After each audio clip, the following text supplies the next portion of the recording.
Hello সবাইকে। তো আগে শর্টসে তো তোমরা দেখেইছো যে আমি অনেকগুলো অ্যালোভেরা চারা এনেছিলাম।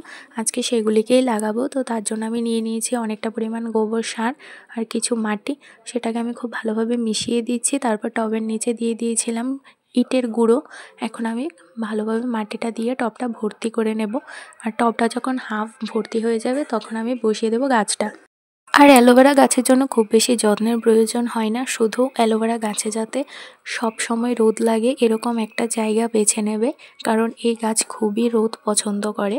তো গাছটা এখানে বসানোর পর যতটুকু পরিমাণ মাটি লাগবে ততটুকু পরিমাণ মাটি আমি চারিদিক থেকে দিয়ে দিয়েছি।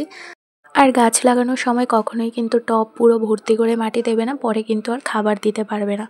তো আমার তো এখানে গাছ লাগানো কমপ্লিট। আমি টোটাল 3টে গাছ এরকম টবে লাগিয়েছিলাম। তারপর সবার শেষে গাছগুলিতে জল দিয়ে দিচ্ছি। আর এখন কিন্তু আমি গাছের মধ্যে কোনো প্রকার খাবার দিচ্ছি না।